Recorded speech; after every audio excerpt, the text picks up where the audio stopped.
Hello, hello, and welcome back to a Beatles talk show podcast that we call Things We Said Today. This is a bi-weekly show. We do it every 2 weeks, and it could be about anything concerning the Beatles, their years together, the solo years, what's going on in the news, songs, albums, their personal lives, you name it. We cover it all here on this show. I'm Ken Michaels, known for my syndicated Beatles radio show called Every Little Thing. I also do another talk show podcast called Talk More Talk, a solo Beatles videocast with actually one of my co-hosts here, Darren DeVivo, along with Kid O'Toole.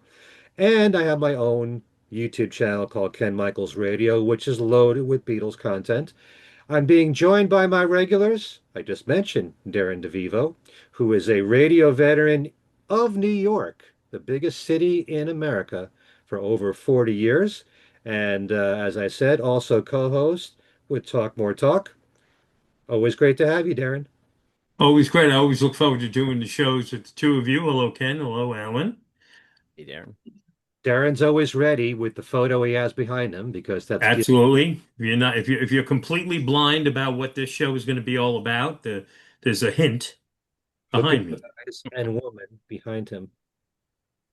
Okay, we also have Allan Kozinn, of course, co-author with Adrian Sinclair of The McCartney Legacy, Volumes 1 and 2, busy working on Volume 3. Also, he was the author of The Beatles from the Cavern to the Rooftop and Got That Something, How the Beatles' I Want to Hold Your Hand Changed Everything. Welcome back, Alan. Thank you, Ken. Hello, everyone. Hello, Darren. Howdy. On today's show, we're going to be honoring this new release, which came out October the 10th. Power to the People, the box set, and we're going to bring on Gary Van Scyoc, the bass player from Elephant's Memory, to talk about the box set and sharing his memories of, well, his entire career. A lot about John and Yoko and Elephant's Memory, the one-to-one concerts, you name it. We'll be talking about it in really just a couple of minutes. Normally at this time, we bring you Beatle news, and we're going to do it again. But since our last show was only a few days ago, this is one of the briefest of Beatle news to get to because not too much have I heard in the last few days. First of all, I want to remind everybody that there will be a special event happening called Everything Fab Four Fest. This is a convention that honors the 60th anniversary of the Beatles' Rubber Soul album, and this convention will take place November 6th, 7th, and 8th at the Berkeley Oceanfront Hotel in Asbury Park. There'll be panel discussions for all 3 days. There will be performances from many musicians doing Beatles music. I'm sure plenty of Rubber Soul music. And on the other podcast show that I do with Darren and Kid O'Toole, Talk More Talk, a solo Beatles video cast, we'll be doing a panel on Friday morning. That's November the 7th at 9 a.m. We're going to tie in Rubber Soul and discuss the solo careers of the Beatles. So if you want to join us, Darren and Kit and I, be sure to be there on Friday morning at 9 o'clock. You get to see what Darren and I look like that early in the morning, which is not a pretty sight, but it's the only way that you can do so, and that's at this festival. Special guest there will be Max Weinberg, The Weaklings, Jamie Bernstein, also Nellie McKay, Black Rabbit, Bob Santelli, who is the director of the Bruce Springsteen Archives, Rob Sheffield, the band Magical Mystery Girls, and a portion of the proceeds will go to the Light of Day Foundation.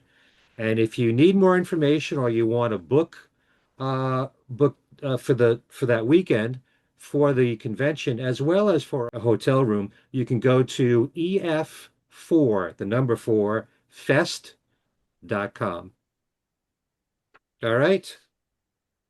And also, actually, Alan has some news to share with us about a very special edition of the McCartney Legacy. Now, so many of you have to have every version of every Beatles album. Some of you, it's the same thing with the books. If that's the case, it Okay, will so treat. we just got listing for the Brazilian edition, which is in Portuguese. So, if you speak Portuguese, you might want to, give it a look and tell us how it compares with the original. But it's beautifully done, I've got to say, and I'll put a link to the publisher's webpage. But like here it is. It comes in a slipcase, okay, and it's got this is the book itself. It's Paul McCartney, O Legado, which must mean legacy. Um, it's got, two of those sort of ribbon style bookmarks like you get in a Bible. I like that. Um, here's here's the book itself with those bookmarks sticking out of it, and here's the slip case and the book, really beautifully done. It's really nice. Yeah, and it comes with guitar picks. That should sell the book alone. Absolutely. And I don't know if this is a paper or a patch or whatever it is, but it's, uh and then, otherwise, the layout looks a lot like the original, apart from being in Portuguese. This is the Mhm. index or a sumario. Anyway, so everyone should order a copy of that one too because it's so beautifully produced, and I'm gonna get one. Probably All gonna right. have to pay for it too. Honor this. The next trivia question that I have on my website will be in Portuguese, just Ah, to honor the book. okay. Well, I know I can answer one Beatles trivia question in Portuguese. I think I know what it is too. Maybe I'll use that one. And the should I give the answer then? When the show's over. If it's the question I'm thinking of, I might use it. But you don't have to answer in Portuguese. Well, that's the whole point. But it has something to do with Portugal. Nope. It's Oh, okay. the answer is Os Reis de Yeah Yeah Yeah. And Can the you question is, what is the Portuguese or Brazilian uh, album, a Hard Day's Night album called? There you go.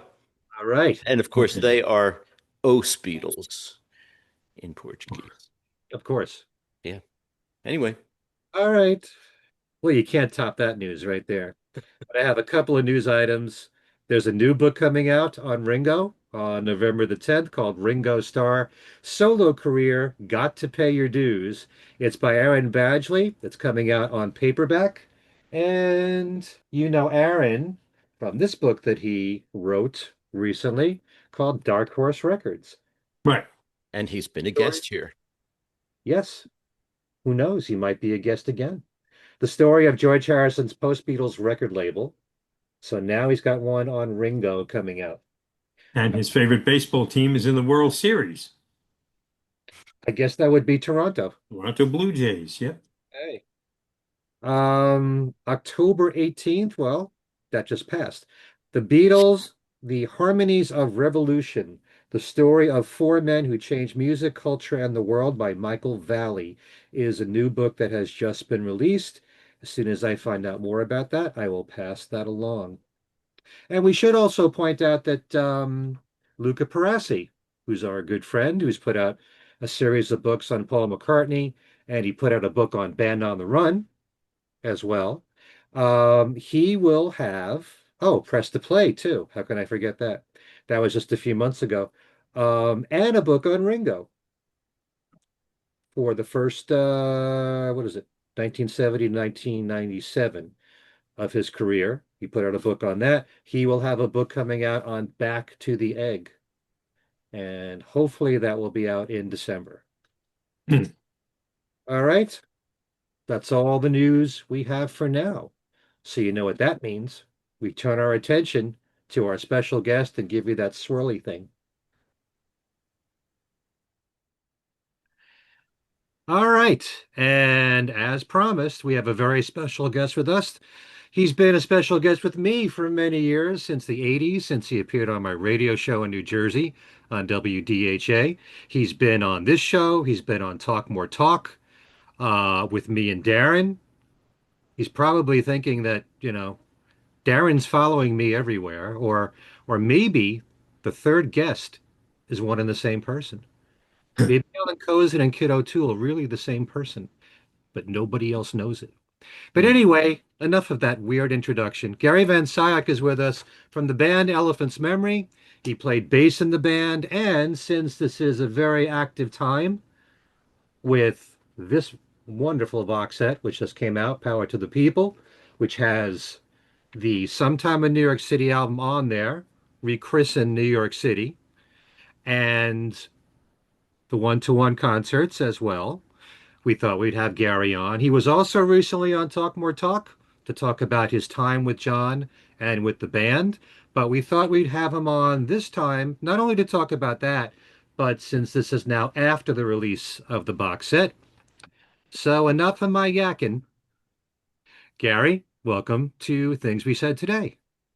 Ken, how you doing? It was so good to see you the other night at John's birthday party. We had a really good time. Thank you for that. Yep, Darren was there too. Yeah, It's nice to see you. Snuck in. we had a nice hang. That's right. Sean was there. A lot of Oh, great. So let's just get right into our conversation here. I want to, first of all, talk about, because there's a lot of discs in the box set. We'll never be able to get to every song, but specifically, the Sometime in New York City album has now been remixed. And before we share our own opinions about the mix of the album, I wanted to know what you thought of the new mix. I thought it was terrific. I was longing for years to maybe hear a mix that didn't have all Phil Spector's tape echo on it, and it was really a treat. I mean, I could hear the bass so much better, and personally as a bass player, and I thought the fidelity of the bass, I can't think of anything about the mixes that I didn't like. Just really state of the art. Thank God. Hmm. Well, I got to tell you, and people who have followed me will know that for the most part, I can be a purist when it comes to the original mixes. I've grown up with those mixes as they were. I love them as they were. And there's a lot of great things you could say about the new mix. There's certain things that you didn't hear before, especially on New York City. Adam Ippolito's piano playing on there is brought up in the mix, and it's great to hear that. Oh, so great. But the only thing that bothers me is that Stan Bronstein is such a big part of this band, and I feel like the sax playing was really mixed low on certain songs, like New York City, um, Sunday Bloody Sunday. I mean, he's such a key component to the band, and you certainly hear that in the live recordings from One to One and in the rehearsals for One to One. Did it bother you at all if any instrumentation was lowered in the mix? I don't mind hearing things you never heard before, but I want to know if it bothers you if something like that happened. No, it didn't, because I was looking forward to a fresh take on the whole thing. I really loved what Sean did with it. Especially, I really liked the way that he left the sax out in Sunday Bloody Sunday. And the intro is so impactful when John's voice comes in. I think it's way better. Hmm. I really dug Huh. it. And I didn't realize we were going to see a video of Sunday Bloody Sunday the other night. That would totally blew me away. I didn't even realize what was happening for a minute about, but it was like, holy cow, what is this? And on top of the great mix, I would have just been happy to hear the new mix, but in that environment. But man, that video was heavy. Yeah, we saw a video that was about an hour long, and it was a mixture of the new mixes from Sometime in New York City, quite a bit of the one-to-one concert, and a few other things. Sorry, the rehearsals for Sometime in New York City are in there. I'm trying to think if anything from the clock video was in there. But it was a nice mix. All those Oh, tunes coming together And the video quality of the concert was fantastic. Oh yeah, that when you see the whole thing go by, eventually, when you see the whole concert from the beginning to end, that's going to be coming out. I saw that, and maybe it was April or so, or maybe even earlier this year. And Simon Hilton flew. Excuse me, Simon Hilton flew over, and we had a lunch, and he played the whole thing for me, which I expect to be what we hear. We've heard a little bits and pieces on the build up to the release and this and that, but when you really hear it in front to back, it's pretty awesome. Yeah, that whole theater, that auditorium that we heard it in, the sound Top, was incredible for it. top notch. Yeah, I Top mean, notch. John's vocals, if you never thought it was as strong for this concert, you certainly sense it when you watch the concert there. It Oh was boy. amazing. So we'll talk about in a bit. I'd like to ask the other guys what they thought of the mix from Sometime in New York City, and maybe you might want to, go back and forth with Gary on it. Darren? Um, you know, I always felt, and we spoke about this on our most recent Talk More Talk show, that, and I know it was, in some instances, it was actually Phil Spector's fingerprints on the recordings, but I also think John was also influenced by Phil Spector. So even when Phil wasn't around, John's production tended to have some of the same qualities. There was always a very heavy use of reverb and muddy, not, he didn't use muddiness. There was always a heavy sense of reverb that created sometimes a muddy sounding record. And I felt that way about a lot of his albums. And I loved rock and roll for that, the rock and roll album. But I felt like something was done to the original mix of Sometime in New York City that really hurt the album. And hearing these mixes kind of proved it to me that Elephant's Memory was one hell of a band, and it comes out so much more obvious than on the original album, where the production is too much. It's too, I don't know, I keep saying dense. Um, there's just a lot gets kind of shoved up front at you on the studio mix that we've heard for decades. Now we have this, and it just sheds so much light on how good the band was and how good you guys were with John and Yoko. And we got to see the live performances and whatnot. And I'm watching these and listening, and I'm thinking to myself, too bad Elephant's Memory couldn't be the band that stuck with John and Yoko straight through, Oh, because you guys seem to have been made for each other. It really was that much of an improvement hearing these mixes cleaned up. It's a completely different listen. This is a case, I know some people are purists and don't like remixes, and I'm in a way sort of like that. If you're going to remix things for the sake of remixing them so we could hear somebody belch in the back of the studio, I don't need that. But in this case, um, what was done with the studio album, now called New York City, um, was remarkable, I think. And again, I got to hear you loud and clear on bass, which was outstanding. I gained a new appreciation, and please forgive me, I kept forgetting his name a couple of days ago. The drummer, Rick Frank. Frank was his last name. Rick Frank. I mean, he was just a great rock and roll drummer, and it shines through on these mixes. I can't, the only thing is, of course, the omission of the key first song is the only thing about this new version of Sometime in New York City that might rub some people the wrong way. But I'm talking strictly sound, man. Um, Such an improvement, and puts a completely different light on that album. It's exactly my point. I couldn't agree more. And we can't forget that Jim Keltner was involved as well as our drummer, Rick Frank. Jim Keltner had a lot to do with all of those recordings, really. You told when we spoke to you recently, and I think it was on Talk More Talk, I always thought to myself, why was Jim Keltner brought in for those sessions? Could it have been maybe a lack of confidence in Rick Frank's drumming? Maybe Rick was brand new to the band. It was a bit of a Ringo was star new to the scene. But now I don't even think that at all, having heard these mixes. It was absolutely nothing wrong with his skills. But why was Keltner brought in to those sessions and the concert? John was John was really adamant about having Keltner on it because he had been on so many of the projects leading up to that period. They kind of became like he was a member of the band, is the way they explained it to us. They would have felt weird about not having him on it because he'd been on many things leading up to that, and they were just so close and tight friends as well.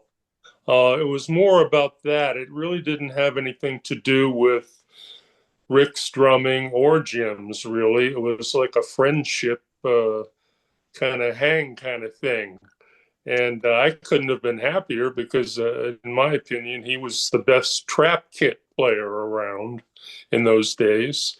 And Rick was really more, excelled more as a Latin percussionist. That's what his background was. In other words, a lot of the records that Rick would have made leading up to that point, he was a percussionist, not a trap set player. Okay. All right. And So you had said that, I'm sorry, good, I didn't mean to cut you off.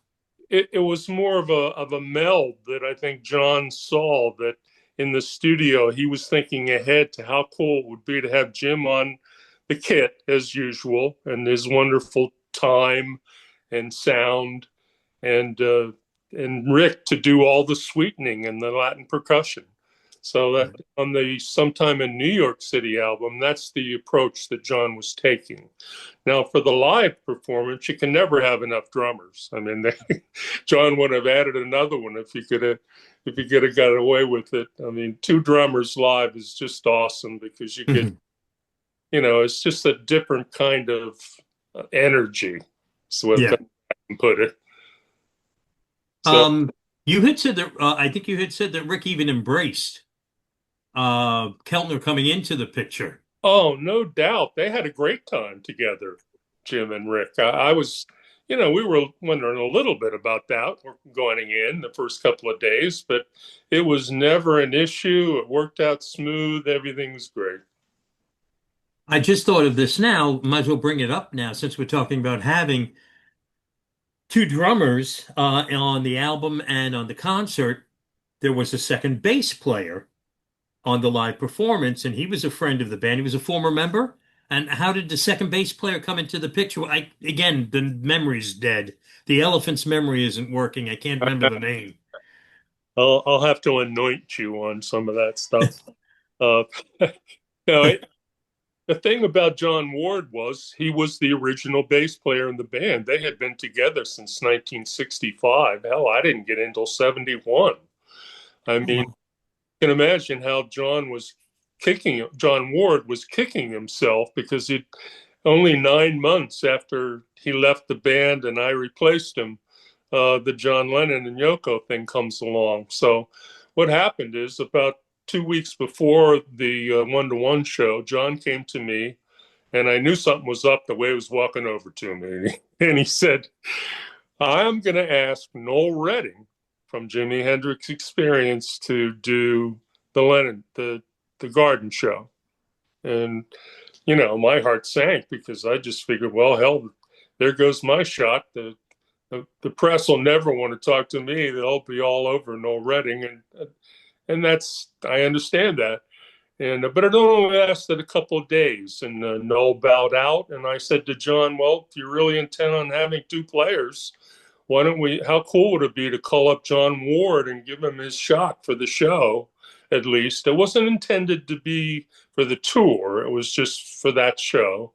And so I thought it was a great idea. John thought it was too. And we called John. He was available. He was in some commune up in Massachusetts somewhere. And all the girls in the commune made that robe for him that he has on at the Garden.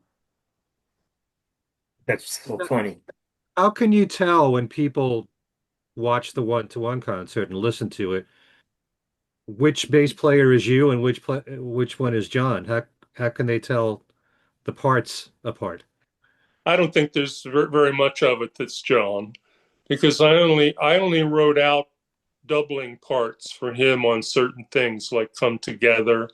And so basically, he's either mixed down in the mix, or I actually think he wasn't playing. So he wasn't the only person on stage that wasn't playing.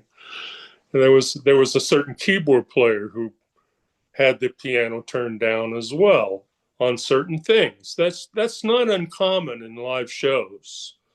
So basically, what we have is a little bit of pantomiming going on there, if you will, here and there. I couldn't begin to remember where the parts were, but I can tell the sound of my bass because the bass was very distinctive. It was a sought after bass in New York recordings. The people at the, not besides the record plant where we worked, but the people at the Hit Factory were all over my bass, and that's one of the reasons that they hired me to do a lot of R&B recordings, was actually the sound of my jazz bass. They called it the soaring jazz bass. So it's very identifiable if you've been playing bass for 60 years like me. A layperson might not know. But there's a couple of times I heard a couple of little things that I thought maybe might be John Ward because it was a pick sound. He uses pick. Hmm. It was very distinctive. Okay. And you tended to fingers? Yeah, I just use two fingers, Darren. Yeah, always have, always will. Uh, Even though a couple of my idols on bass were pick players, like Carol Kay, for instance, with Hmm. she played with a pick. Anthony Jackson, who just passed away, Yeah. he played with both actually, but he did a lot of pick playing as well as fingers. But I come from Pittsburgh, and I would have been booted out of Pittsburgh if I played with a pick. I mean, it's just such an R&B soul kind of town that everybody was trying to sound like James Jamerson, and that was my thing. Right, right. What was the bass? Was it a Fender Jazzmaster or It, something? it was a Fender Jazz bass. My parents bought it for me in 1964. I was a junior in high school, and I had it all the way through all my recordings, through the Lennon albums, later Elephant's Memory albums, Neil Sedaka, all through the recordings that I've done with Paul Simon and this and that. Uh, I basically wore the bass out. I know that sounds funny, but if you don't really tend to your frets, you actually wear grooves in the metal. And I had actually put a thumb hole through the whole wooden portion of the bass down by the pickups because I guess I didn't cut my nails enough or whatever the deal was, but I played a lot of hours as well. So, Sure. or a thumb hole, they call it, almost completely through the instrument. So at one point, like maybe 5, 6 years after the Lennon recordings, the bass had just had it. I had to move on to another instrument just to be the right intonation and everything to be kosher for the recordings that I was doing from then on. So I basically wore the bass out. Did you just go to another Fender Jazz after that, Yeah, or yeah? I wanted to kind of stay close to what I'd been doing. And I moved on to another vintage, though. I think it was even older uh, than the one I had. And it might have even been as old as a 62 or 61. Uh, but all great instruments. I'm a real Fender guy from way back, even though I'm an endorser of a company in Brooklyn called Federa now. But I still have my Fenders around. Do you have the original, even though you don't play it anymore?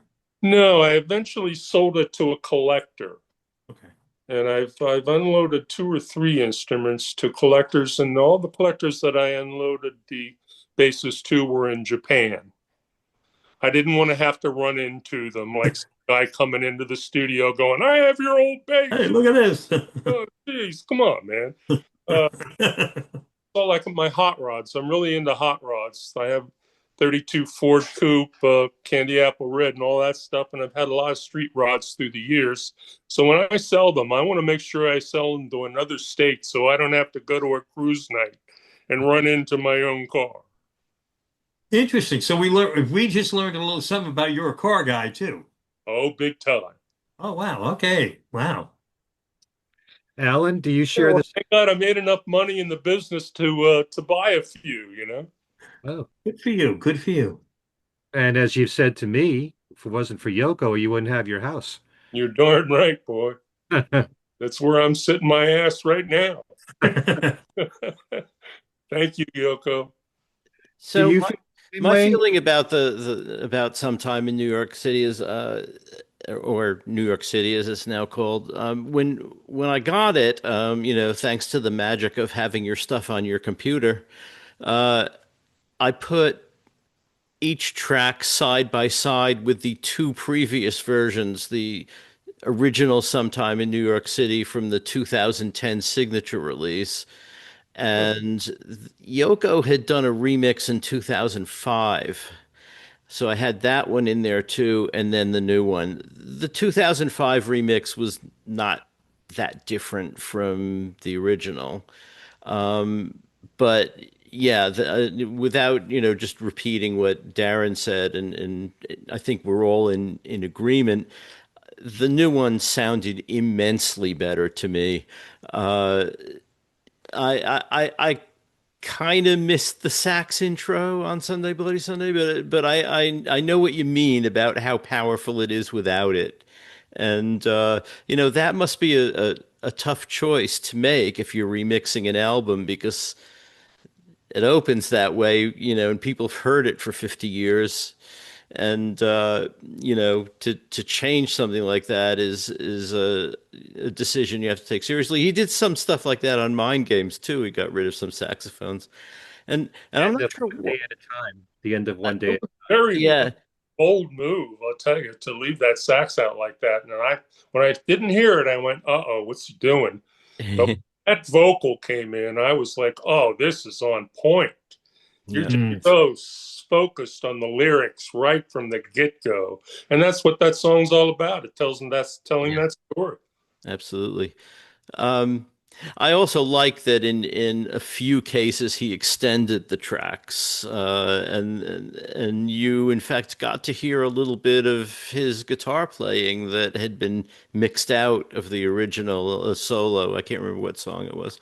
Well, John Um, Sinclair goes on for another 2 minutes Yeah. Yeah, playing the slide there, and it's really good. right. it Yeah. really, I was really impressed by that.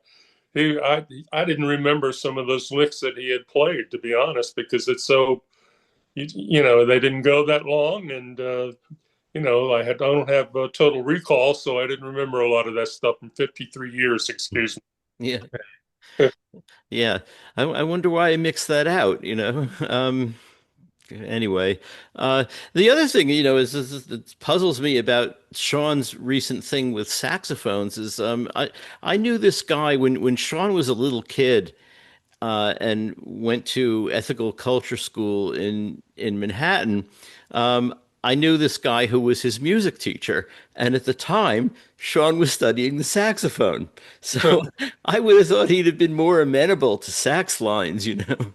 But So anyway, there, I mean, it's not like there aren't a lot of, I mean, just in that song we're talking about, there's a right. great sax solo that comes up in no time. I mean, And uh, the one in Mind Games as well. yeah, right, right. Uh, One the day at a time. the thing about the sax is, you know, I love Stan to death, but not just Stan, but anybody. I mean, you just don't want to get in the way of any vocals. Right. And Sure. Stan inadvertently do that from time to time. I'm not pointing anything specific out. Hmm. That was a little of his MO because he was so used to being the center of attention. It was really hard for him to step back. Like when you came to see Elephant's Memory, you got a big, big dose of of Stan, and that's the way it should have been. He was the star of the band. There Hmm. was no doubt about it. And so I thought John did a great job originally in the studio of getting Stan under control. So I don't know whether Sean tapped into that somehow or not, but I don't have any problem with it. I think Stan still shines like a star, and it's just a little bit different here and there. Yeah. Okay. I always look at it as an alternate way of listening to the album. Yeah. As long as they're not saying this is the way you must listen to it. Because there's something about no matter what, and I put no fault onto Sean at all, but there's something about listening to a mix when the artist was alive who approved it. Because that's how John accepted it, and that's how it went out at the time. You might say he made a mistake with it. We all have different ears, but that's the way I grew up listening to it. And I always loved the mix of Sometime in New York City. Oh, I agree, but I guess I can like both. You can like both. There's no question about it. I do want to question you on one thing. This is going back many years when I interviewed you. And I know you said to me, because I brought up Phil Spector in the conversation, and I said, how much involvement did he have with the album? And you had said to me that with Woman is the End of the World, he was there, but you don't remember him being there for that much else. And you listen to the box set here in the evolutionary mixes, he's there with every song. He's talking over the microphone. So when you played this back, did any memories come back to you of any of that? Because No, I don't know what's going on with that, Ken. I noticed that too. Uh, I don't know where they got that. You don't know whether they stuck that in there or because I have no recollection of him being there more than 2 or 3 nights. for the whole album, Yep. I mean, they were not hitting it off at all. The first night he came in, we did Sunday Bloody Sunday. That was the first track, uh-huh. and he hated us. You could tell. He came in and put a silver-handled revolver on the board with a big bag of cocaine. And John gave him a real dirty look and says, "Oh, this again?" So that was some kind of an MO that Phil had bestowed upon John. I don't know. He wasn't too happy about it. They were nitpicking at each other the whole time. I don't remember him. He wasn't there the night that Jackie Kennedy was there. He wasn't there the night that Mick Jagger was there. I mean, I could go on and on. I just don't understand that talkback stuff. I don't know what that's about. I'm You glad think you they mentioned took they took I you think they could have taken some of the dialogue from other takes of other songs and put them it in? makes me wonder, because that people love that stuff so much, and I Yeah. love hearing it that stuff. But I think that was when isn't a lot of those when it's like the in between takes, the song that I wrote that I don't even know that I wrote. I had Simon Hilton had to call me and tell me I'm giving you writing credits for a jazz song on the new box set, and I went, "What the hell are you talking about?" And it was a jam, that jazz freak out thing that they have on there. I don't have any idea of remembering that, but it sounds like some chord progression that I was working on was Stan here and there. So that was wild. I didn't expect to hear that. But Is that the correct me is if that I'm the first? wrong, but it isn't on a lot of those jams that you hear like the talk back stuff at the end, Ken? Um, yeah, well, it's for each song on Sometime in New York City. Okay. I Please. thought you were I thought you were talking about those jams that they have on that No, disc. no, no. Only on the evolutionary Oh, I'm mixes. sorry. Okay. Yeah. It Yeah. was there on just I'm about every gonna pay single more attention to that. Thank you, Mr. Ears. song. One thing that I noticed, and I think I brought this up on Talk More Talk, is that for the Luck of the Irish on the evolutionary mix, you'll hear Yoko saying male chauvinist pig engineer. I love that. And they put it at the beginning of Sisters Oh Sisters on the release version. Right. So that was cool to hear that. But on the studio jam, there's a couple of tracks here, My Babe, and That's Right. So I'm figuring since we don't know those titles, and they're really short jams, Yeah. those must be the ones that you have a co-write? Yeah, that one of those two and the one that's first called Jazz Freak That's Out. pretty good. Okay. I kind of remember us, Stan and I, working on something like that. We wanted to get a song that was kind of like a la Arthur Prysock, so to speak, real zoot suit stuff. Ah, And coincident, Stan shows up at the one-to-one show in a zoot suit. Of course, he spent all his money for his outfit on a zoot suit. That would have been the last thing I would have chosen. yep. I put my money in a satin black velvet suit. So I'm glad I did. And somebody asked me at the show the other night, the playback session, that if I still had the suit, and Eva reminded me it's still in a clothes bag in the closet. Oh, wow. Great. The missing song. Is there anything you can tell us about what went on in terms of discussions of whether to include it or not include it, and what happened? No, I was not privy to any of that. At the one-to-one movie in April, I had a discussion with Sean, and it was easy for me to pick up. And that's Ken's probably wondering why I had such an opinion on it. Hmm. It was Sean. We were standing at the bar, and it was a discussion about how lawyers play into what you can do and what you can't do or shouldn't do, and this and that. And of course, we're talking about Universal, Mm. the UMG. Hmm. And I don't know anything specific. I didn't ask anything specific. That's all I needed to hear. Hmm. And because I was quite aware of what could happen, because back in 72, when we were looking at the song and talking about bringing it out in the first place, Hmm. Adam Ippolito, our keyboardist, went to John right in the side of the room, took him aside and says, "John, are you really going to say that?" And it was crickets, man. John was into it. He Hmm. didn't hear it. That was the end of it. And because where Adam was coming from was just 2 weeks before that, Elephant's Memories single on Metro Media, which was our record company right before we got pulled off of it by the Apple suits and signed to Apple. Our single, which was rising up the Cashbox and Billboard at a good little rate. It was up into the 50s already. The song was called Skyscraper Commando. Hmm. Been on out for a couple of weeks, and it was moving up great. And the FCC banned it from the radio because we used the word dope. So we knew. I mean, we got banned for dope. You're going to say that? Wow. So is the Well, song in the film version of the concert? I'm No. sorry to hear that. Woman, woman is the N word of the world. Is it in the film that you saw in April?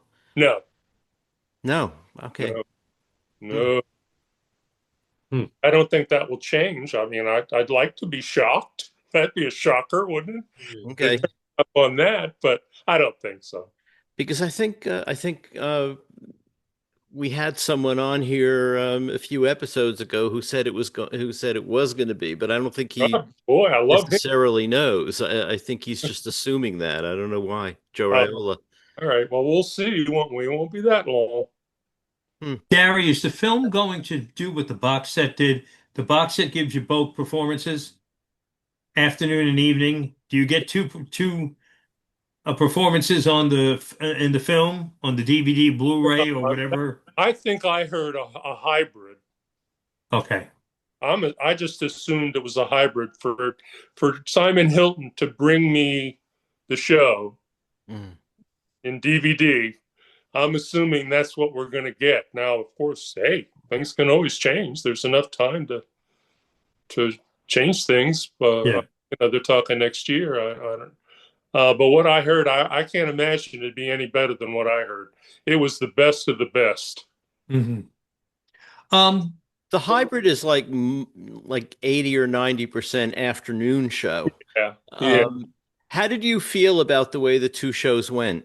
I totally agree with that. I'm so glad they got a little bit of the evening show in there, but I was hoping for afternoon because I loved the shirt that I wore. It was just great. I found it at some country western store out in New Jersey. It was orange and it had the most beautiful brocade on So it. when we see the film, But seriously, uh, I love the afternoon show. John had so much energy. I mean, I stood 2 feet away from John when he was singing that afternoon version of Mother, and it shook me. It really did. I mean, thank God on Mother, as a bass player, you only have to play a note every half hour.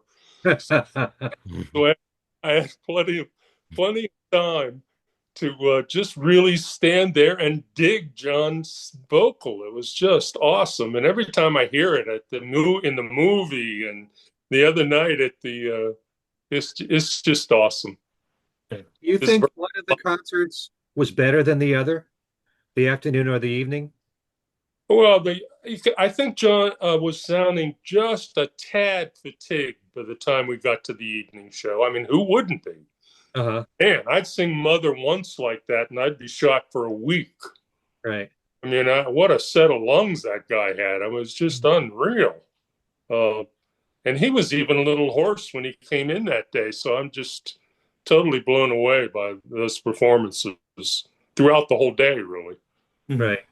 But I think Come Together, I think was the one from the evening show where he says stop the war. That's a much more powerful version, partly because of that, you He know. was real wound up. Yeah, he was chewing his gum real fast at that performance, boy.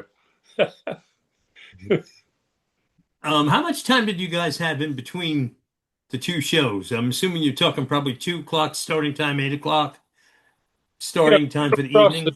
went across the street to that swanky hotel from the garden that's been there for 100 years, and we just rented every suite in the top floor of the hotel. You know, John, and we just hung out there in between shows. Nobody went home or anything, so that worked out great. I don't even think John and Yoko went anywhere. We just parked ourselves in the rooms at that hotel and hung out until the roadies came and got us. Mhm.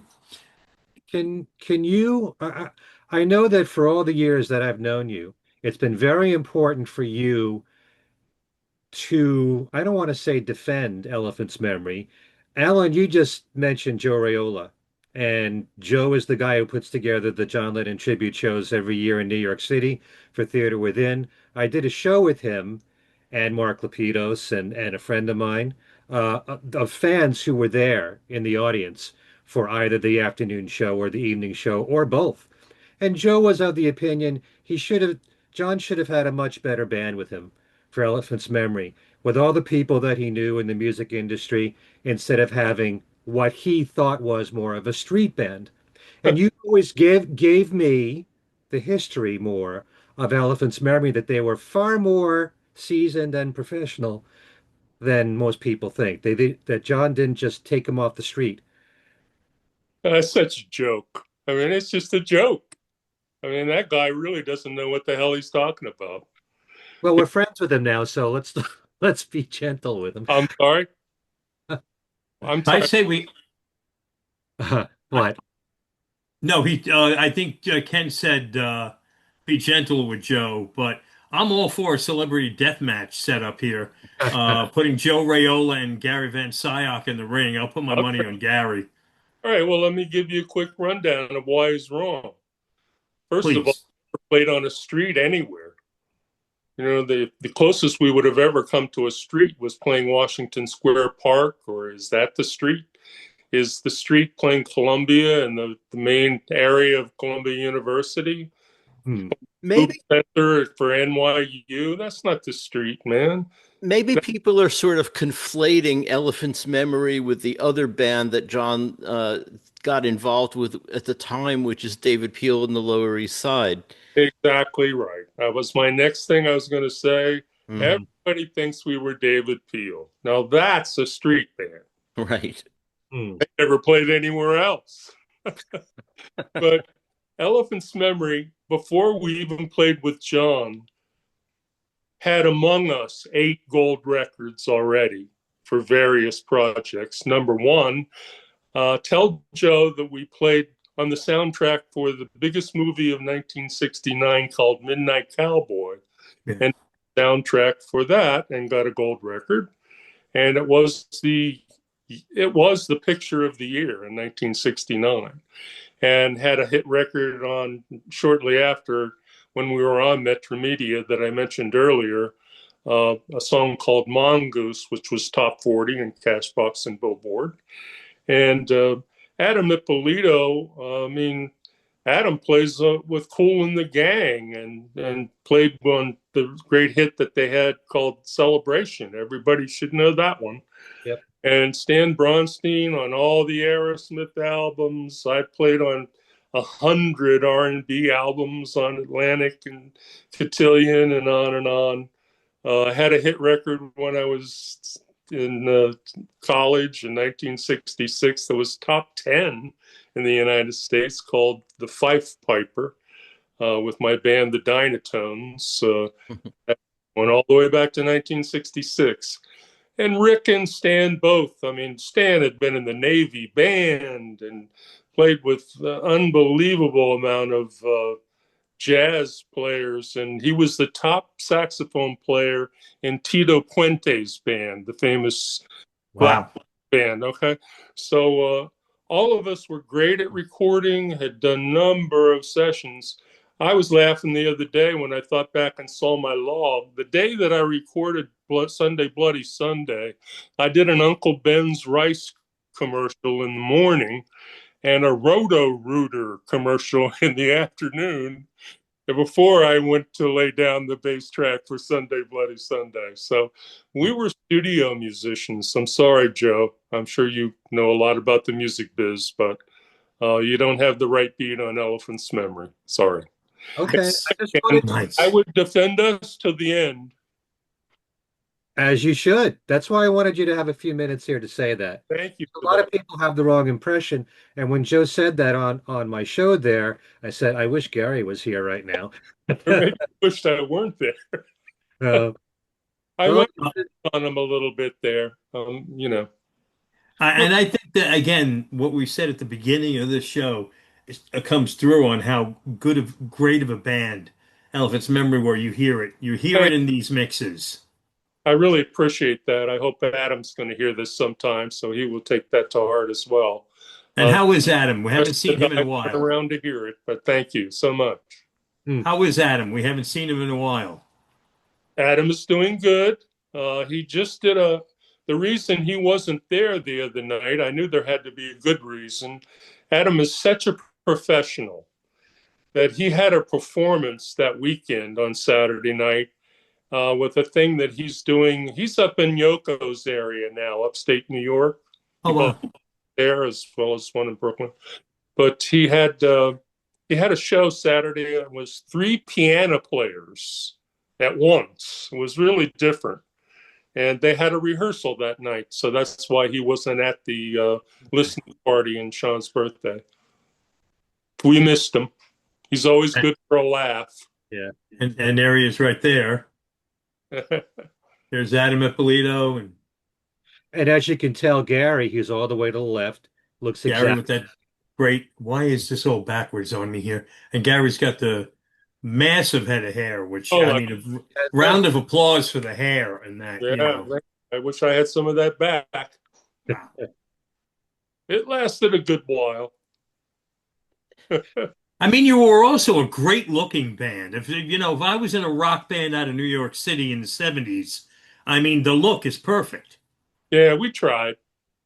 Bob Gruen helped us a little bit with that. We'd be down in the village over on the boardwalk somewhere on the river taking pictures, and he'd say, take that off, or, this and that. Don't wear the vest, this and that. He got some good shots, but that was very impromptu there on the one you're showing there. Yeah. That's just how we showed up for the session. That's during the album sessions. Yeah, that was just it. We didn't do anything special for that.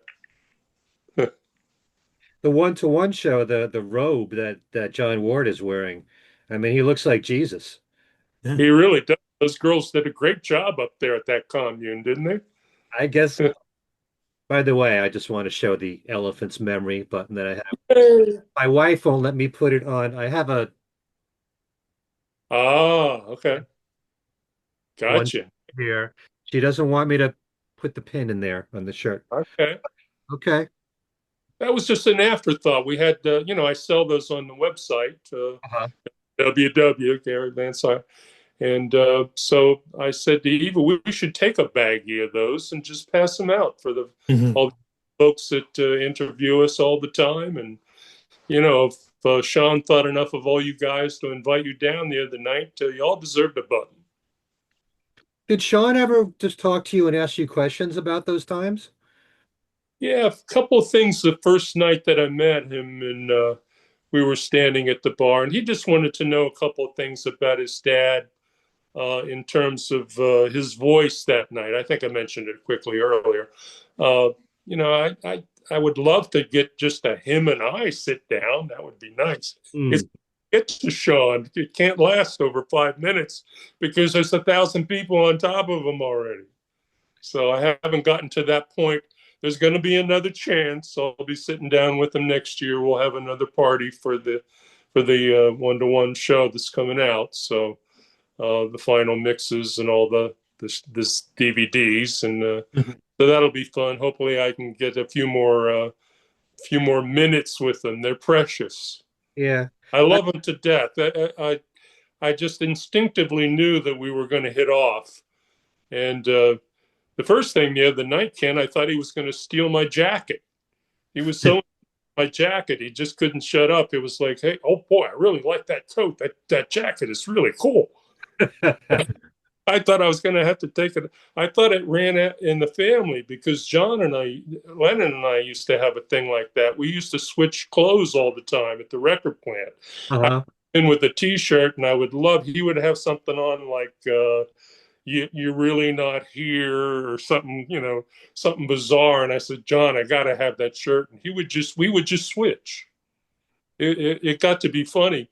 And in the end, I ended up with maybe 4 or 5 of John's shirts in my collection. And it became so popular that I ended up selling them to a collector in Chicago in a down moment. There's some moments of insanity in the 53 years waiting for something like this to happen. I had a weak moment in there. Maybe Eva could shed some light on that. But for some reason, I sold all those, probably to get a new bass or something, something stupid. All those. Don't get rid of anything else, Gary. Anything else in that time you keep. Well, I just recently, Ken, I solved a mystery that was 53 years old. I have been thinking all this time. I have a Wurlitzer electric piano sitting in my music room Uh-huh. that I always thought was one of the ones from the garden. And lo and behold, when Simon Hilton brought me all the pictures that were going to be in the box set, I Uh-huh. saw 2 Wurlitzers sitting side by side, a shot of them I'd never seen, and neither one of them was the one I have in my music room.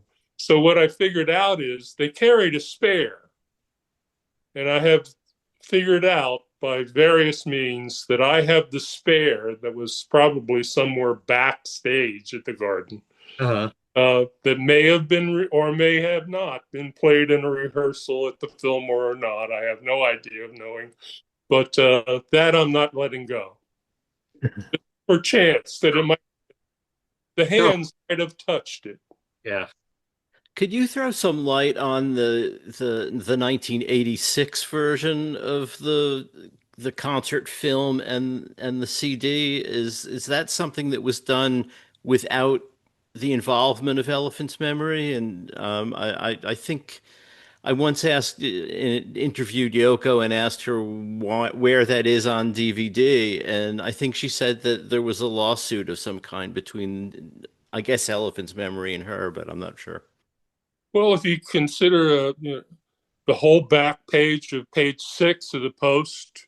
I'd call that a lawsuit. If you go back and find that at the library, it was deal in 85 or 86, I think, Darren, you said it was. My memory's shot. But yeah, because it came out and Adam was nowhere to be seen. Really? Nothing. In the video. Yeah, nothing. But everything you heard was Adam. Right. Because his keyboard was on. Adam didn't like that. And Yeah. so Why would they do that? I have no idea. I mean, who mixed it? I'm forgetting. Was that Jack Douglas? No. I don't think so. Because Jack was getting mentioned as a possible person to remix it in recent years. Yeah, when Lennon that's right. Yeah. Rob Stevens. When Lennon NYC came out, they had that big thing in Central Park where there were like 80,000 people for the opening, and they showed that in the park. And I sat beside Jack, and I said, Jack, what's up? What's going to happen? He says, oh, I just talked to Yoko, and we're going to be getting to it, the next project. Well, years and years and years went by. And I guess somewhere along the way, Jack Douglas just got phased out for these new guys. So Sean was maturing and just took over the project. So many years had went by, and I understand that. And so that's the last time I had heard that about anything new was going to come out. And that was, I think, Lennon NYC was 2010, right? Something like that. Yeah. No, I spoke Something like that. about this too, and he said that he was involved with sometime in New York City, and I guess adding the one-to-one concert with it. He said the one big holdup was the video part, Right. needing the one-to-one concert. So I figured he would stay with it. Yeah, I did too. I was surprised because you can't get much better than Jack. I mean, Jack's a tremendous engineer and a great friend. Him and I used to play in club bands up around Nyack, New York when we were young. Wow. Oh, wow. So I go all the way back with Jack. And Dennis Ferrante, for that matter. He was called the Swamp Seeds up in around Nyack when I was, coming up and learning my craft in club bands, the type of bands that do covers and play 6 nights a week and play 6 sets a night. Right. So both of those guys, they were great friends from back then as well. So when I met up with them, it was like a party. I went, holy crap, what is this? It's Club 59 in Nyack. Yeah, I'm very fortunate that I became friends with Dennis too. Oh my God, what a guy. And most outspoken people Oh, in the no Beatles. filter. Yeah. No filter at all. Yeah, I know. And he also when the Raspberries reunited, and did a couple of shows in New York City at BB King's. He used to engineer the Raspberries, but they asked him to mix the show. Yeah. And I got to see him there. They interviewed him a few times. Great guy. That I had the great fortune of having Dennis produce my record in 2015. It's the last record that he produced. I had a song out called "The Jacktown Fair," which is about a local fair and back in my hometown area that has been running for over 100 years. It's probably the oldest fair in the USA. So I wrote a little ditty about it, and Dennis and I had a road trip. We went from here in New Jersey all the way back 6 hours on the turnpike out to Pittsburgh, and just had a ball. And I never saw a person eat so much in my whole life. He was such a great guy. What a pleasure. For anyone that doesn't know, Dennis was an engineer for John. He started off working on the Imagine sessions, was definitely on Walls and Bridges because there's a credit there, Papa Dennis, but in because he just became a father. And he was close to John up until the end. They were together right before John was murdered. Yeah. Yeah. Oh, it was a tragic. There's a couple of tragedies losing both those guys. I'll tell you in my book. Yeah. Okay.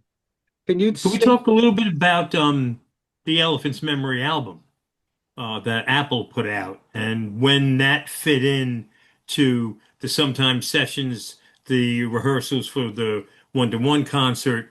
Um, we were talking about things that could have gone in this box set. And I thought to make it more an even more complete document of this period in John and Yoko's life, that the album Elephant's Memory should have been included if it was possible in the set. Talk a little bit about that record. Well, then we would have how many discs? 15? What do we have Listen, there's box sets. for that to happen? Darren, for years, I thought Yoko owned the rights to that. And a few years back, a friend of mine that I was doing an interview with said, well, why don't we just call Yoko? And I guess he had a little in there with some of the people at Yoko's office when she was at the Dakota. And we just upped and called and asked about it. And it turns out she doesn't own it at all. So it had reverted back somehow to Apple. So there's not really much of an excuse. I mean, if they really wanted to go find it, I've had several theories. One is that the tapes were lost, the masters were burned in a vault that burned in, I think it's the little town right across the George Washington Bridge. What's the name of that place? Anybody come up with that for me? Fort Lee. in New Jersey? Yeah. Weehawken? No, the first town over the bridge. Fort Lee. They had a vault there, and it was a fire some years ago. I'm talking maybe 20 years. Uh-huh. How many syllables? Destroyed. So I've gotten that excuse. I've I've gotten that Yoko doesn't own it. I could probably go on and on for a couple more things I found along the way, the reasons that it's not hadn't been done. But when they got around to releasing that one, what was that one they released? Was the Brothers that was on Apple? Do you remember? Lon and Derek Van Eaton. Yeah, when that came out, I went, I'm done. They're never releasing. Yeah. Because if they release that and they have that, come on. What's the deal? I mean, Yeah. But Apple didn't release that, did they? No, that came out on Released another that privately. I think the brothers released it themselves somehow. no, I think There was I, one album on Apple by told the me that other Cherry Red thing. Cherry Red. Wasn't that it, Ken? Yeah, that was the label. I'm trying to remember if that was the Brother album, but that was Oh, on. all right. I even reached out to Cherry Red maybe 25 years ago. Uh-huh. And, hey, what's going on? If you'd like to get into that, I think at that time I was stupid and told them that Yoko had the rights. What do I know? But it turns out she doesn't. And anyway, that's about what I know about all that. I would have been thrilled, but I'm thankful. I keep saying the same thing. I'm thankful that what's on there is on there. I'm very at all. I listened to that album this morning, actually. Well, thank It's a very raucous record. I mean that in a good way. Yeah, yeah. Yeah. There's some tempos on there. I would challenge any band to pull off. Chuck I and had even Bo, for one particular song that I've written, the song on that album, I wrote the song Chuck and Bo, and with Adam, and that's one of my faves. I thought that was just a great night. It was like a mirror of what had happened to us at the Anderson Theater years ago, with John in the audience, by the way, and our backing up Chuck Berry and Bo Diddley in one show at the Anderson Theater. It was an old theater, even older than the Fillmore. It was a great old wooden stage, and the sound was awesome. Before your time. I think the Yardbirds made an I had album even there taken too, it. didn't they? But I'm sorry, what was that? I think the Yardbirds recorded an album there. There's a live album of the Yardbirds at the Anderson There were Theater. quite a few records done before the Fillmore became the big deal. But a great sounding room. It was just terrific. Along the lines of the Academy of Music as well. Same thing. Zappa did a lot of his stuff. Can you Can you talk about the rehearsals for One to One? Were there ever any times when certain songs were considered and then were dropped? Because I know that there's a rehearsal of Working Class Hero. Yeah, that would be the first one I'd mention. Somebody just sent me a really clean copy of that the other day, Uh-huh. and I forwarded it along to Simon Hilton of the estate. Hmm. I know he'd heard it before, but this something about this one sounded a little cleaner than I've ever heard. But I tried to get Simon to investigate that more and put it on the box set, Hmm. but they couldn't come up with it. And what I had put them on the trail of was once I was up at Wayne Tex Gabriel's house, the Elephant's Memory guitarist, and lo and behold, starts to play a two-track 15 IPS copy of it. And on a Revox 15 IPS machine. Uh-huh. And I asked him where he got it, and he couldn't say, but I know where he got it. He got it from the guys at Butterfly. And that's where that comes from. It was they had pulled their 24-track truck into the Butterfly studio, which is what that place was about, where we did all the rehearsing for Right. one and a little bit of some time in New York City as well, not much, uh, but that was recorded there, and I just think we were really stoned for that.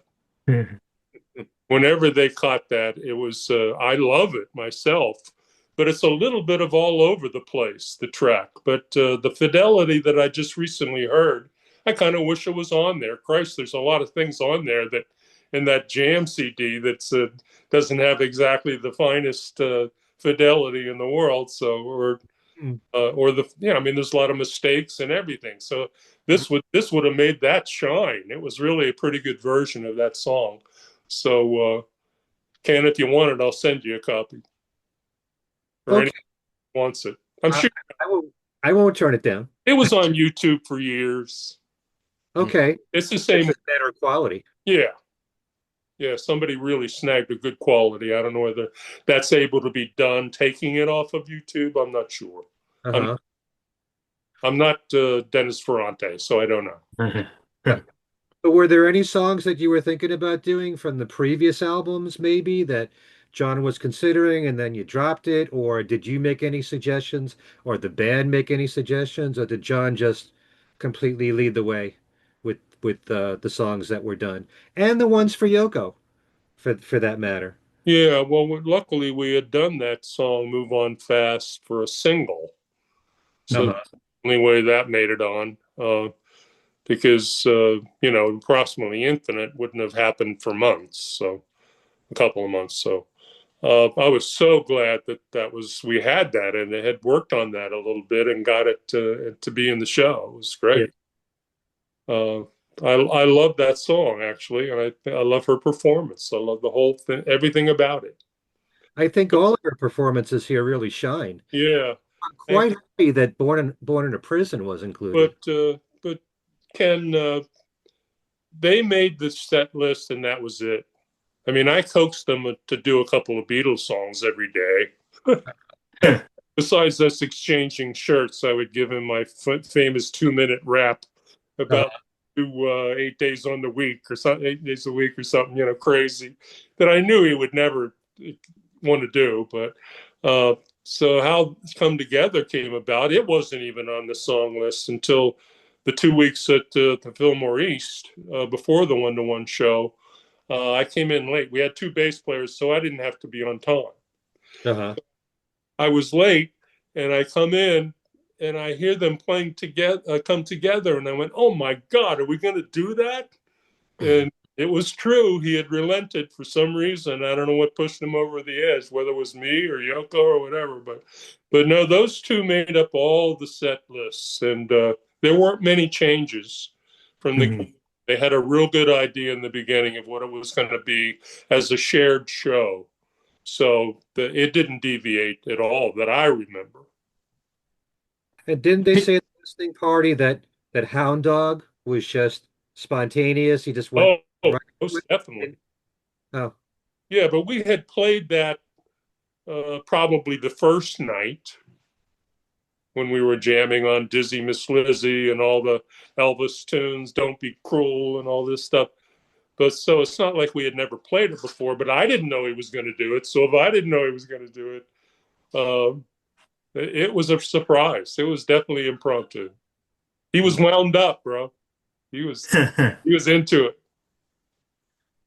What about I know that there were some very solid plans in place for a tour Most definitely. in 72. I mean, we were buying equipment starting in January of that year. I mean, he gave us carte blanche to all the record stores. He says, guys, we got to get this together in a hurry. Little do we know, would never get a green card till the mid 70s. But, you know, at that time, we thought it would break any day. So we were running around like crazy trying to get all of our gear together for what he would call a tour. He wanted to go out and tour. He never used the word world tour, but in those days, I mean, a nice, healthy USA tour would have been a good way to start. Mm-hmm. If he had a green card, I don't think there would have been any. I mean, we had, you know, Associated Booking was down, you know, trying to get him to sign, and William Morris Agency. I mean, all of them were hot on his heels. I mean, everybody had heard that he was planning on going out, and but we had $100,000 worth of gear accumulated by the time the 1-to-1 show came around. And when you see those pictures of all the gear in the box set, I mean, have you ever seen a mound of stuff on stage at the Garden that looked anything close to that? Actually, some of those, I think one of those, or both of them, might have been in the Fillmore East, but it's the same setup. Right, right. I didn't ask Bob if he knew whether that was the Fillmore or somebody snuck in early at a rehearsal, run through at the sound check at the Garden. I'm not exactly sure where those pictures are from, which one. One thing that did happen is that you guys were back in the studio working on Yoko's next solo record. Talk about approximately Infinite Universe a bit, those sessions. Well, by that time, Darren, we were an oiled machine, man. I mean, we had it down. And in at 7 o'clock at night, hear the song, get the rundown, drum sound, and by 10, we had a basic track, and you were overdubbing stuff already. So with Yoko, particularly, I think I have to credit Adam with giving her quite a lot of help when she would bring the song in. And every night, you had never heard the song before; it was totally new. And this is at the record plant with Jack Douglas, engineer. Okay. Got to give him credit, you know. The sounds on that record are just off the charts. I mean, I'm so happy with that record. I think it's Elephant's Memory at their best. And I don't mean anything against, you know, John's production of Sometime in New York City, or as they call it, New York City now. But Yeah. by the time we got to Yoko's album, we just had it totally down as a group. We were totally focused. We knew what each other could do and not do. But Adam each night would help her a little bit, organizing her chords into a little bit more of a perfected arrangement, let's say. Right, right. Not changing anything really, but just using his expertise as a keyboardist, as a lot of session people do. They will sit down with the keyboard player first and just to iron out any chords, inversions, or what have you. So Adam would lend a big help to Yoko on all of that stuff. She was great. She had us for more than 2 weeks every day. So she sent flowers to all the wives and sent limos to take them to Bloomingdale's shopping. And she was just so in tune with them, with her keeping the wives away from their men for that period of time, and girlfriends, not right. but just a great person to work with. And I loved the material. I really did. What it gave Elephant's Memory, and thank you again, Darren, for the compliments about the band's playing earlier. But what that gave us an opportunity to do was to show how many different diversified styles of music and feels that Elephants could do, because that record is all over the place. Hmm. Right, right, right. Cat, That was from Catman to Death of Samantha. I mean, Tex Gabriel's guitar just gives me chills on that song every yeah. time. And I could go on and on. Everybody just had a great time. Even, and most people don't know that Elephant's Memory was the horn section on the dates. That was I that don't trumpet, really. me on trumpet, because we all double and play a lot of instruments. Oh wow. So it was Adam on trumpet, me on trumpet, Stan on sax, and I think he brought in another saxophone player. So it was a four piece horn section, and playing on Death Samantha and a couple of other tracks on that. Really? Oh, okay. Yeah. Wow. And I think it sounds great. It's haunting. The Stan wrote the parts, of course. He wrote out all the charts. Right. And I love that the horns on Death of Samantha is one of the things I like about it. Yeah. I In like the songs. I'm sorry, the songs in that the like in a jazz vein, slow, like Death of Samantha or Born in a Prison is very much like that. So Yep. Yep. That's a good analogy. Yep. that would be the last thing you would do with John and Yoko was the approximately infinite universe, and we know that John then went out west to the West Coast. And Right. Right. what were the first things that Elephant's Memory did in the aftermath? You've worked with John and Yoko now, and now it's on to the next thing. What was the next for Elephant's Memory after that? And Well, when did you leave the band? we realized we weren't going to get any promotion from Apple. Nobody ever did. And, James Taylor and Badfinger, they all couldn't run away from Apple soon enough. And we were exactly the same. I remember one day before we became enlightened, Adam and I went up to 1600 Broadway where Apple was up in the penthouse. And I said, you know what? Let's go up to Apple and kick some ass. We're going to go to the promotion department and let them know who we are. So we went up all the way up to the top of 1600, and we started looking around for the promotion department. And so I'm looking, I says, you know what? There's a lot of doors. Adam, you go that way, I'll go this way, and we'll find it eventually. Well, Apple didn't have a promotion department. The Beatles put out a record and a hit, and that was it. Right. Everybody played it. You didn't need a promotion department. Hmm. So there was no what we call one stop. Like I was expecting to go see a normal promotion department. Like I was signed with Atlantic. I was signed with I go all the way back. I was signed to Hanna-Barbera Records for a couple of years back when I had my record, the Flintstone people. When you're hearing the Jetsons and the Flintstones, you're hearing my bass playing on a lot of Oh wow. on the tracks. If anybody doesn't know, That's cool. but anyway, that stuff at that point was really an amazing thing for the band to do, and I'm really proud of Approximately Infinite Universe. I don't want. Let's get back to it. That's what you asked me about. I think it was our best playing. It was my main point. I'm waiting for you to say that you're walking around on the top floor and you found one guy working with a typewriter in the janitor's closet. Um, and that was Apple's everything, publicity, everything. Yeah. Well, Um, a normal record company would have a room with like 20 people in it. They all had a phone, right, and they right, were calling record stores all day to try to get them to one stop right. the record, which means that would show up in Cashbox and Billboard as sales. So that's how the racket was run back in those days. That's long gone. Right, right. I would have thought that Capitol would have been involved with promotion of something that indirectly is on their label, actually. Yeah, you would think that. Well, but we were on Apple, so a little different there, I think. I would have gladly handed it all over to Capitol, I'll tell you. Now it's What, now it's UMG. right. What did the band do in the wake of the John and Yoko time?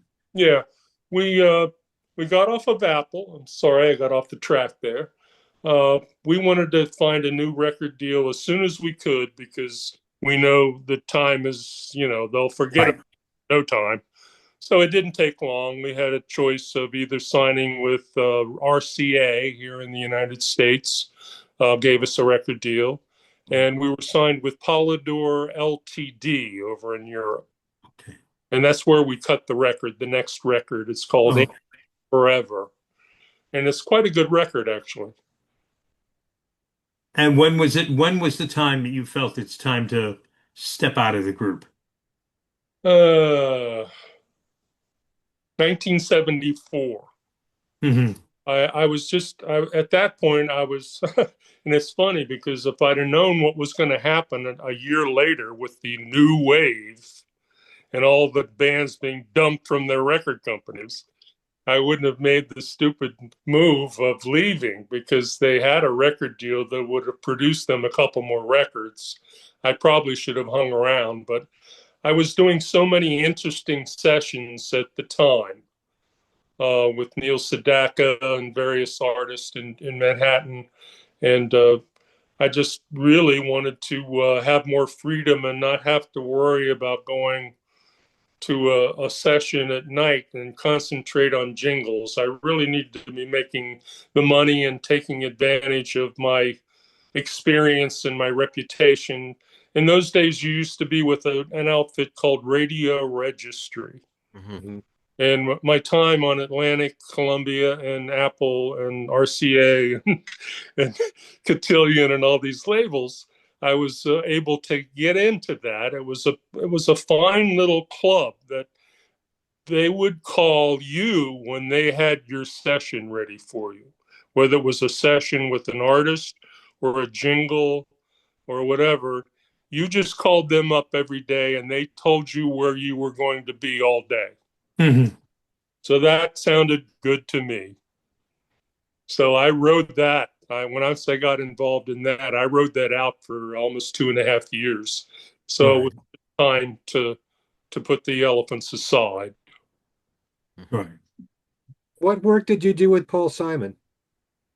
It's a great story. Paul Simon is actually the one uh, that actually advised me to go audition for Elephant's Memory. I was doing sessions. I think, did I mention a band called Pig Iron that Adam and I were in? Oh yes, Pig Iron, sure.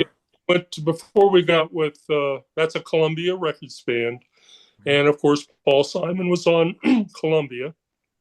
And so it was basically, I got what you would call an in-house call to do a session at Columbia Records, Columbia Studios with Paul, because Paul was kind of having a slow point in his career in 72. Hmm. It was Like, right around the first album was 72. His first. yeah, he wasn't huge, Uh-huh. a little Hmm. low in his career. Maybe he was bored. I don't know. But anyway, he did a songwriting class at NYU Right. with various, I think he had like 10 students or whatever. They must have paid out the ass. Uh, but it was all people that Columbia was also interested in as artists. So I was the session player on the Paul Simon songwriting class. I did all the sessions for that. It was quite a lot of work. And during that period, I mentioned to Paul that I had seen an ad in the Village Voice for a band called Elephant's Memory. And he says, Elephant's Memory? I just saw them in the park last summer. They're really, really good. You should go down. So that's one of the reasons that I finally got brave and went down to audition for the Elephants, as well as my friend Jerry Ragavoy from Oh yeah. Atlanta was Yeah. also with. I was fortunate enough to work with Jerry and do a ton of R&B records. Jerry Ragavoy wrote Another Piece of My Heart by Yeah. Janis Joplin, and Mhm. a little song called Time Is on My Side by the Rolling Stones. Mm-hmm. Nothing too big, but he was a great friend, and he's the one that really helped me get into local 802 and get with Radio Registry for all these sessions I'm talking about. You kind of have to have somebody in your corner. and Jerry Ragavoy was my corner guy. He Hmm. got Man. the 802, and it was all history from there. And that's when Radio Registry started calling me every day, not just once a week. Yeah. Gary, there's a book in you, by the way. Darren, you say that every time. Are you going to ghostwrite it with me? That there is a book in you. As so many people have told me that, and I really enjoy telling all the stories. I guess if I just sit down for a week, maybe with somebody, we could probably turn one out. Thank you for that. I appreciate it. That makes me feel good. It's not like I'm babbling on here and don't have anything good to say. I hope all of your listeners out there. You No, could have great your stories. Scyoc Storytellers tour. that, that'd be great. Well, you guys are great. Great questions, guys. Everybody, all of you. I mean, when you got a great guest, Hmm. Oh, thank it you. makes it easy, for us. Well, appreciate it. And now we look forward to when the film's out because we're going to have you back. Oh, got to do it. Do we know when? Have they narrowed it down a bit to when next year, or it's still vague? No, Simon was very quiet about it. Hmm. I really don't know what to expect. And was there any reason that, and maybe even Allan or Ken, you might know, any reason why there's a gap between the box set and the film? Wouldn't it have been a little more? Maybe too much product all at once. I was, Maybe. I was just getting ready to say that, Ken.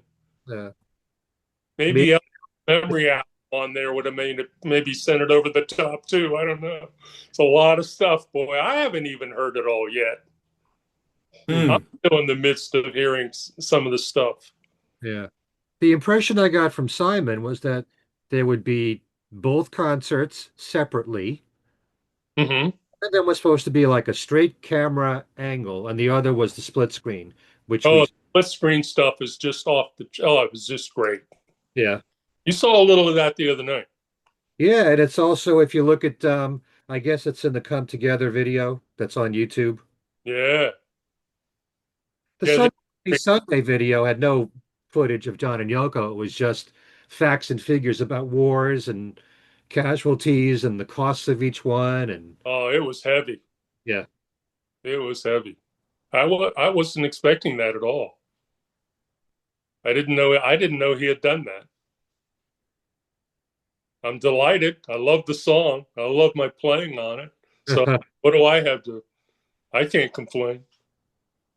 can you just pick, in your opinion, what were the best performances from one to one? If you want to list a certain song or a few songs, what Mother, stood out? Okay. Mother in the afternoon just killed my head, man. It was like I said, I was just to be standing 2 feet away from that. Yeah. Wasn't in the audience. I wasn't in the wings. I was 2 feet away, and just acoustically, what his voice sounded like. Oh, yeah. It just killed me. I almost got too emotional because you can't do that on stage because you lose some perspective there, and I didn't want to make any bloopers, so I had to really grab myself for a second there and go, "Holy crap! Hang on, this is like the performance. If I'm gonna go out and listen to him do this every night." Right. My Wow. God, I was like, that all was going through my head. I mean, it was like, wow, this is just too much. How So could How nervous? New York City always is my favorite. I love New York City. Yeah. And, other than that, I liked some of the jams behind Yoko's stuff Yeah. because somehow it was never the same. We kind of imagined what, you heard the Bach song, but you didn't really know what you had to still kind of come up with your groove and our groove on it. And I just love what we did behind those. Love it or hate it, you know what I mean? I just the grooves that we got in on those, that's not easy to do. To find a real hard groove and stick with it. I think And maybe the best of those is "We're All Water." I mean, the band behind her is it's just so zany and like Yeah. everything's going on, and it's yeah. I see when you were talking about that's what it pulled immediately into my mind. The sort yeah, of jams well, behind her. And all in all, just to get it on here. I'm just so proud of my bandmates, and I was just fortunate to hook up with and get into a band that were true professionals, studio musicians. So when the time came and the crunch time came for all that, we were ready. Hmm. Yeah, you certainly get that impression. Just to add my 2 cents, Cold Turkey was amazing. Oh, Oh, and Yeah. that'll be my next one on the list, and John's really killed that one too. yeah. Uh, And the screaming at the end. Oh my God. There's the uh, Yoko influence right there. oh, Uh, yeah. Yeah. well, Yoko influence. Yeah. same thing with Mother. And the We were screaming. by Chuck Berry to stand in the wings and enjoy Yoko's performance, but somehow he was busy that night. It's a joke. He wasn't too We're when Yoko sang on Mike Douglas. What a look, huh? Yeah. You my last I'm just curious, what are you doing today? I mean, not know, right now, I mean, but what are you like musically up to these days? well, today, Wednesday, I'm preparing for my gig on Sunday. I have a whole uh, new song list to go and perform at a benefit that I'm doing to raise money on Sunday in New Jersey here. I'm not going to say where because it's a private event. And, Okay. but I'm just preparing for a gig as I usually would. And Right. musically speaking, not a lot going on right now.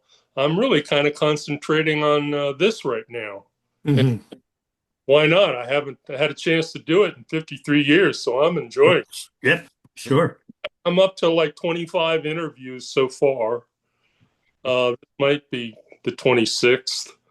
I think I got a couple more from some things over in England coming up the rest of this week or the early next week. And so I'm just rolling with it. They keep calling. I keep talking. Right. I hope you guys enjoyed it. Oh, Yep. absolutely. No, what? Yeah. I should point out that even though I've only glanced at the book that comes with the box set, you're in there. Interviews with you are in there with Adam Ippolito. Um, Adam's really funny in this stuff too. He's got some good lines in there. He's yeah, way witty than I am. If you guys haven't interviewed him, I'm sure you have, but I did a long time ago. We should have him you here. got. We should have him on. Yeah. Why don't we have the two of you together? I'd love it. Every time somebody says that, I never hear from him for 2 months.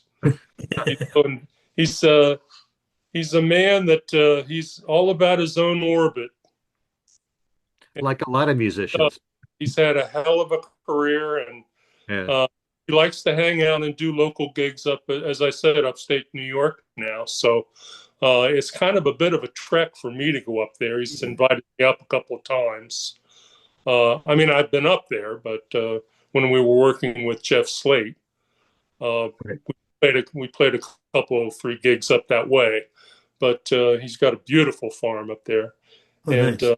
he kind of likes to hang out up there. You know, we're not getting any younger, as they say. So, but I would always jump at a chance to play with Adam anytime, and I'm indebted to Jeff Slate for bringing us together for a couple of years again. That was beautiful. Right. Yeah, he made an album, if people don't know, which had Gary and Adam on it, and Lawrence Juber And Holly, and Steve Holly. yeah, that's quite a lineup, isn't it? Yeah, Yeah, really. Those Birds of Paradox, right, Ken? right. Yep. Yep.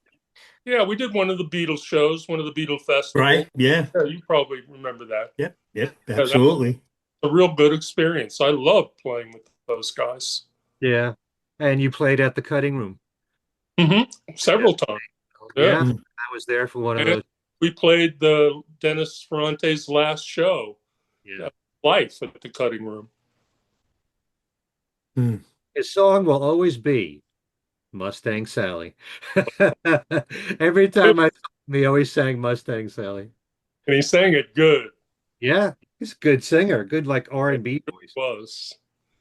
Yeah, he was a singer before he became an engineer. He was, like I said, he was had worked on his craft and played in club bands upstate New York for years, and he had it together, man.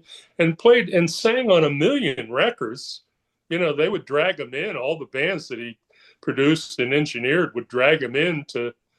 Did you ever hear him tell that story about?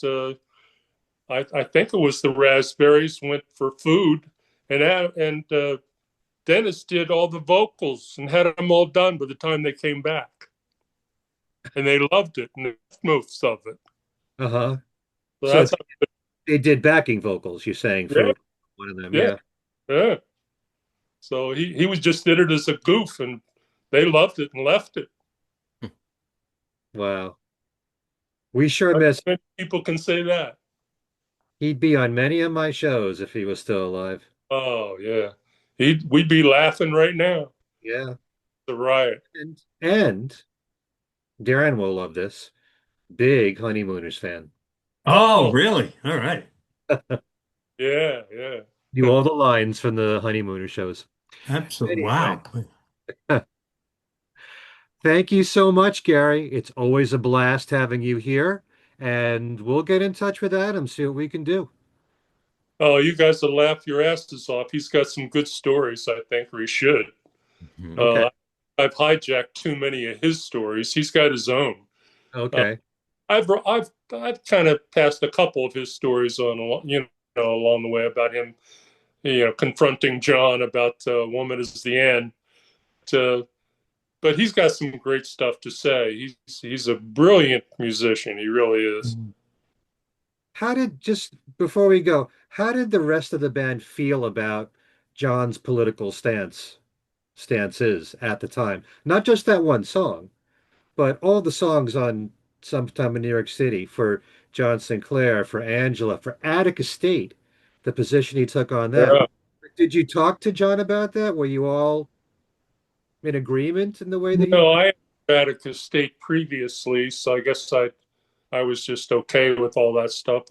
Everybody in the band was totally down. I mean, about all that stuff. That was so all those topics were just really at the head of everything back then.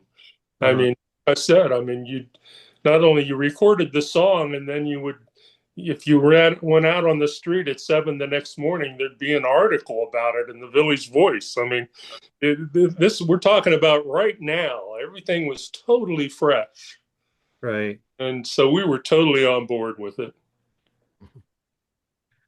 I love the album, and even though when people say, where do you rank it with John's albums, I usually say it's close to the bottom. That's only because I love the other albums so much.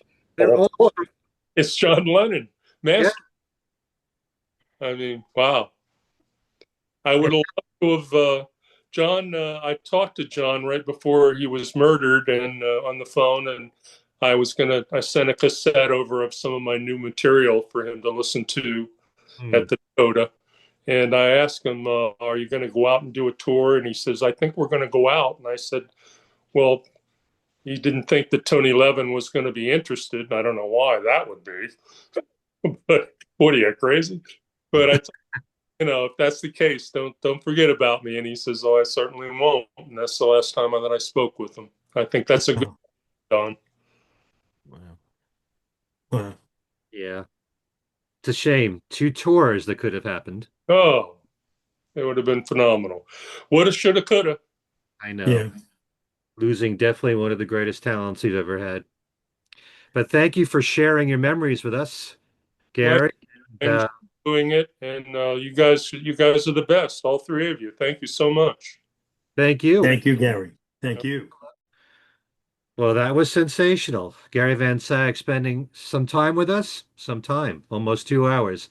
He is a delight, no doubt about it.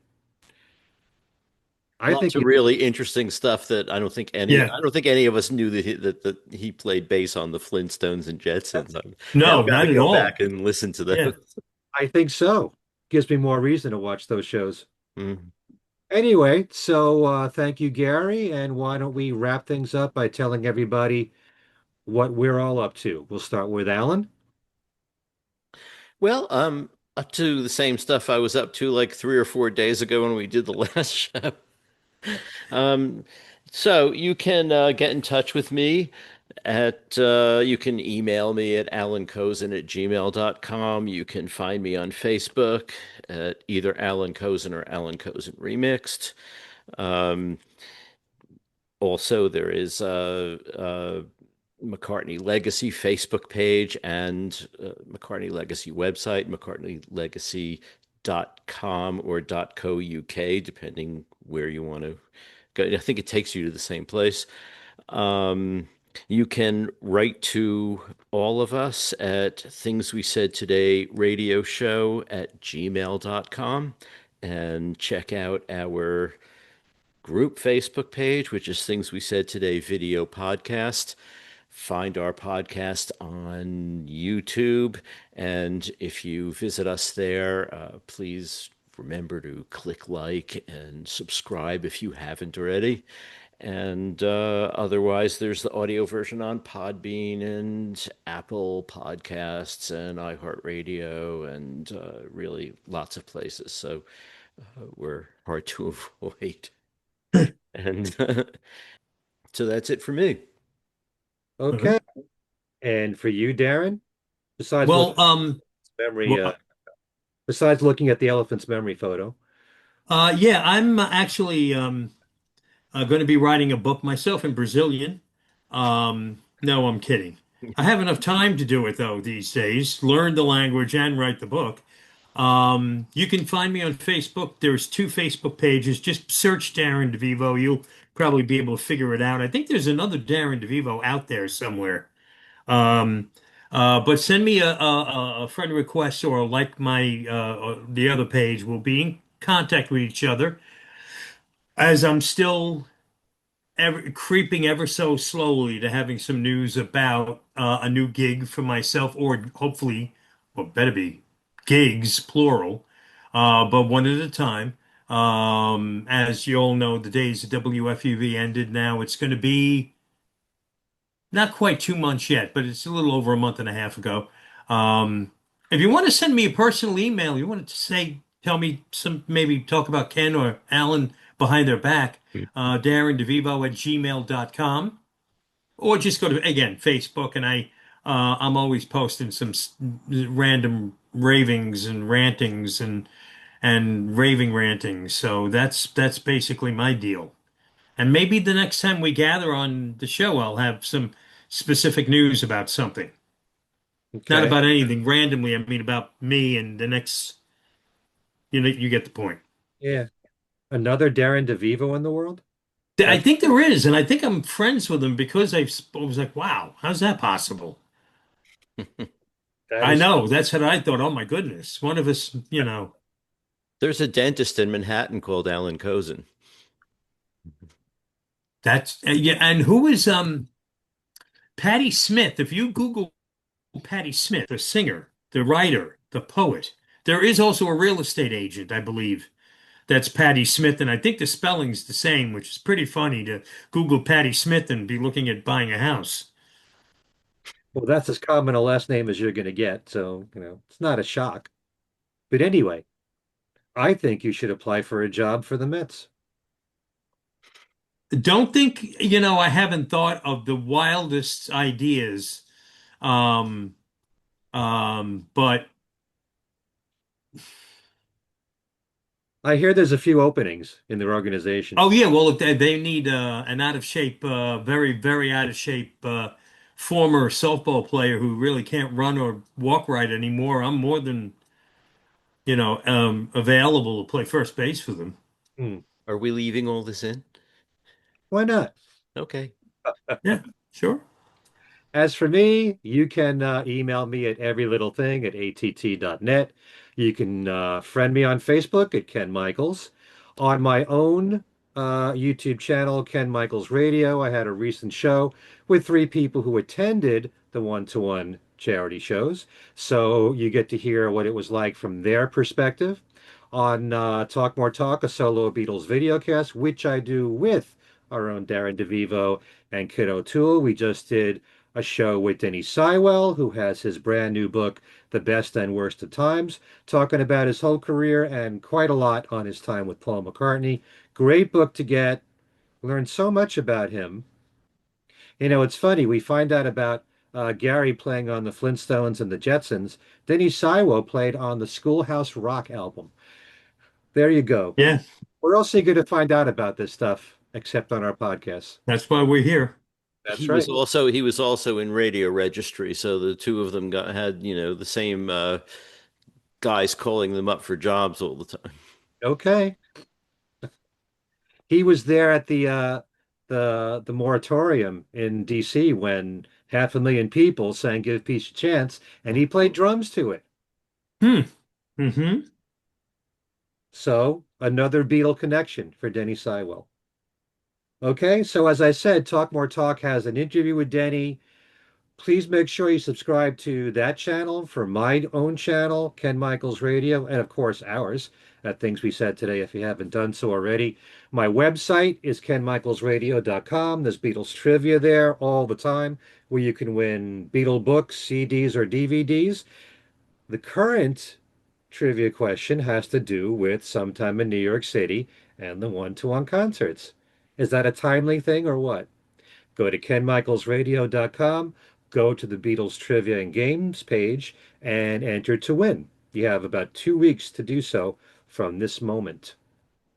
Is it Okay. What song is missing? No, it's not it. Or The who's Utopian International Anthem. All right. And if you want to listen to my radio show called Every Little Thing, the easiest way to do it is to go to WFDU's website, WFDU.FM, go to their archivals page, type in the words Every Little Thing, and you will find 4 shows there that are posted, and you can listen to each one, which they keep on their website for 2 weeks. And all the shows that you listen to or can listen to on WFDU, they're on the archival page. So there's a lot of great programming on that radio station. Mhm. Check them out. Not just mine, but all the shows there. WFDU.FM is the website. That's about it for us. All right. Thanks to all of you for watching. And of course, again, thanks to Gary Van Scyoc for being our special guest. Thanks for the Power to the People release. Going out to Sean and the Lennon camp and everybody, Simon Hilton. And really, go out, check it out. Tell us what you think.